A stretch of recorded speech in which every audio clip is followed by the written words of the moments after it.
ஒரு உண்மை நிகழ்வு, நம் உயிரை பிடித்து உழுக்குகிற நிகழ்வு. ஒரு பள்ளிமணி ஒலிக்கிறது. அந்த பள்ளிமணி ஒலித்தவுடன் மாணவர்கள் சாறை சாறையாய் வகுப்பறைக்குள் போய் அமர்கிறார்கள். வகுப்பறையில் அந்த மாணவர்கள் அமர்கிற போது அந்த பள்ளிக்குள் ஒரு ஒற்றைக்கண் உடைய உருவம், கோர உருவம், அதற்கு ஒரு கண் தான் இருக்கிறது, உள்ளே நுழைந்து விட்டது. அதை பார்த்தவுடன் மாணவர்கள் பதறிப்போய் ஒற்றைக்கண் பேய் நம் பள்ளிக்கு வந்துவிட்டது என்று அலறுகிறார்கள். ஒரு மாணவன் திரும்பி பார்க்கிறான். அந்த ஒற்றைக்கண் உடைய உருவம் அந்த வகுப்பில் படிக்கிற மணி என்ற மாணவனின் அம்மா.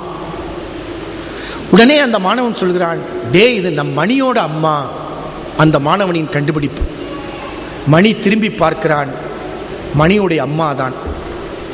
இந்த மணி படிப்பதற்காக காய்கறிகளை விற்று சுமக்கிற அந்த தாய், ஏழை தாய், வறுமையிலும் ஏழ்மையிலும் போராடி தன் மகனை படிப்பதற்காக வாழ்க்கை போராட்டத்தை சுமக்கிற தாய்.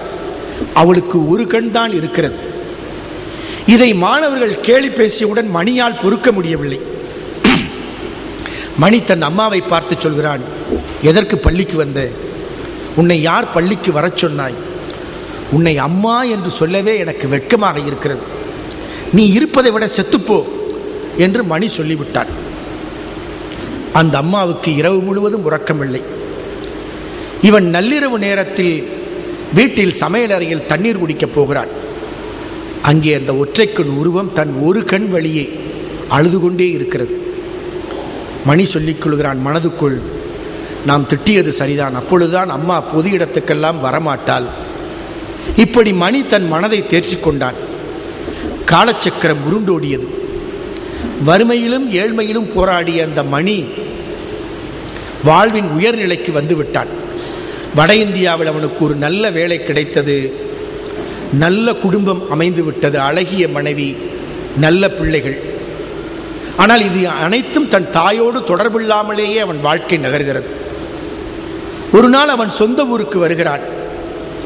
ஒரு பகல் வேளையில் அந்த ஒற்றைக்கண் உருவம் அவன் வீட்டுக்குள் நுழைகிறது. அதை பார்த்தவுடன் மணியின் மகள் ஐயோ பேய் என்று கதறுகிறாள். மணி நிமிர்ந்து பார்க்கிறான். தன் அம்மாதான் என்று தெரிந்தது. உடனே சொன்னான், யார் நீ, எதற்காக உள்ளே வந்தாய் என்று. உடனே அந்த ஏழை தாய் சொன்னாள், தம்பி, நான் வீடு மாறி வந்துவிட்டேன், மன்னித்துக் கொள்ளப்பா என்று சொல்லிவிட்டு போய்விட்டாள். மணிக்கு ரொம்ப நிம்மதி. ஆகா, நம் மகளுக்கும் நம் மனைவிக்கும் நம் அம்மாவை பற்றி இனி தெரியாது என்று. பள்ளியின் பழைய மாணவர் சங்கத்திலிருந்து மணிக்கு அழைப்பு வந்தது.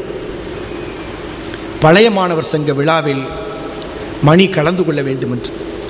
ஏழ்மையிலும் வறுமையிலும் போராடியவன் தன்னுடைய படிப்பு காலத்தில், கல்வி கற்ற காலத்தில் சக மாணவர்களால் கேலி பேசப்பட்ட நிலையை எண்ணி பார்த்து, இப்படி கிடைக்கிற ஒரு வாய்ப்பை பயன்படுத்தி தன் பெருமையை காட்டிக்கொள்ள ஆசைப்பட்டு பள்ளி விழாவுக்கு போனான். பள்ளி விழாவில் அவனுக்கு நிறைய பெருமை கிடைத்தது. பள்ளி விழா முடிந்தவுடன் அவனுக்கு ஒரு நினைவு வந்தது. நமது பள்ளிக்கு அருகேதானே நம் பழைய வீடு, அதை போய் பார்க்கலாமா என்று எண்ணம் வந்தது. அந்த பழைய வீட்டுக்குள் மணி போக ஆசைப்பட்டான். பள்ளியை ஒட்டிய காம்பவுண்டில் ஒரு ஓலை குடிசை. அந்த குடிசைக்குள் குனிந்து உள்ளே போகிறான். அந்த ஓலை குடிசையின் ஒரு ஓரத்தில் ஒரு விளக்கு எரிந்து கொண்டிருக்கிறது. அது இப்போது அணைந்து விடுமோ, இன்னும் சில நிமிடத்தில் அணைந்து விடுமோ என்று அந்த விளக்கு காற்றில் அசைந்து கொண்டிருக்கிறது, அணைகிற நிலையில். அதற்கு பக்கத்தில் ஒரு கோரை பாயில், ஓலை பாயில், கிழிந்த பாயில், அந்த இருளுக்குள் ஒரு முதிய கிழட்டு உருவம், ஒற்றைக்கண் உருவம், உயிர் போகிற தருவாயில் தன் கடைசி மூச்சை வாங்கி கொண்டிருக்கிறது. அந்த உருவத்தின் கையில் ஒரு கடிதம்.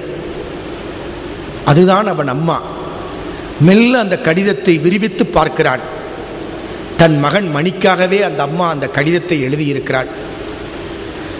மகனே, மணியே, என் கண்மணியே, என் கண்ணின் மணியே, நீ பள்ளி விழாவிற்கு வருகிறாய் என்று நான் கேள்விப்பட்டேன். நான் அங்கு வந்து உன்னை ஒருபோதும் அவமானப்படுத்த மாட்டேன். மகனே, மணியே, நான் நீண்ட நாள் வாழ்ந்து விட்டேன். இன்னைக்கு எனக்கு வாழ விருப்பமில்லை. நீ என்னை பார்க்க வருவாயா? அப்படி கேட்கக்கூட எனக்கு உரிமை இல்லை. இருந்தபோதும் மகனே, மணியே, என் கண்மணியே, உனக்கு கடைசியாய் ஒரு செய்தி. நீ என்னை வெறுத்தாலும் என்னை விரட்டினாலும் ஒதுக்கினாலும் இந்த அம்மா எப்போதும் உன்னோடுதான் இருக்கிறாள். உன்னோடுதான் நான் வாழ்கிறேன். நீ மறைகிறவரை நான் உன்னோடுதான் இருப்பேன். மகனே, ஒரே ஒரு செய்தி நீ தெரிந்து கொள்ள வேண்டிய செய்தி. நீ பிறந்த சில நாட்களில், பிறந்து சில நாள் தான் இருக்கும், ஒரு விபத்தில் உன் ஒரு கண் போய்விட்டது. அப்போது இந்த அம்மா பிடித்த துடிப்புக்கு கொஞ்ச நஞ்சம் இல்லை. மண்ணில் விழுந்து புரண்டேன், மருத்துவர்கள் கால்களில் விழுந்து மன்றாடினேன். என் மகன் மணி ஒற்றை கண்ணோடு வாழ முடியாது, அவனுக்கு 2 கண்ணும் வேண்டும். என் மகன் மணிக்கு என் கண்ணில் ஒரு கண்ணை எடுத்து பொருத்துங்கள், தேவைப்பட்டால் என் உயிரை கூட எடுத்துக் கொள்ளுங்கள் என்று மருத்துவர் கால்களில் விழுந்து மன்றாடினேன். மணியே, என் கண்மணியே, என் கண்ணின் மணியே, என் கண்ணில் ஒரு மணியை எடுத்துத்தான் உனக்கு பொருத்தி இருக்கிறார்கள். அந்த கண்வழியே இந்த அம்மா எப்போதும் உன்னோடு வாழ்கிறாள். உன்னிடமிருந்து விடைபெறும் அம்மா என்று அந்த கடிதம் முடித்திருந்தது. இப்படி எத்தனையோ மணிகள் அன்னையின் அன்புக்காக, உறவுகளின் ஆழத்திற்காக, நட்பை விசாலப்படுத்துவதற்காக உறவுக்கரத்தை தேடுகிற உள்ளங்கள் ஏராளம். அதற்குத்தான் திருவள்ளுவர் தெளிவாய் சொன்னார், எது அன்பு? அன்பை அளப்பது வெகுமதிகள் அல்ல, பரிசுகள் அல்ல, பட்டங்கள் அல்ல, பதவிகள் அல்ல. அன்பின் வழி எது? அன்பின் வழி அது உயிர்நிலை என்று சொல்கிறார். எது நம்முடைய உயிர்? எது? நம் உயிர் அன்பில் தான் இருக்கிறது. ஒரு மருத்துவருக்கு இதய துடிப்பு நின்று போனால் உயிர் நின்று போகும். இன்னொரு மருத்துவர் சொல்கிறார், இரத்த ஓட்டம் தடைப்பட்டால் உயிர் விடைபெற்றுவிடும். சுவாசிக்க மறந்து போனால் உயிர் பறந்து போகும். ஆனால் நம் உளவியல் மருத்துவர் வள்ளுவர் மட்டும் அடித்து சொன்னார், நம் உயிர் எங்கே இருக்கிறது? நம் உயிர் அன்பில் இருக்கிறது என்று சொன்னார். அன்பின் வழி அதுதான் உயிர்நிலை.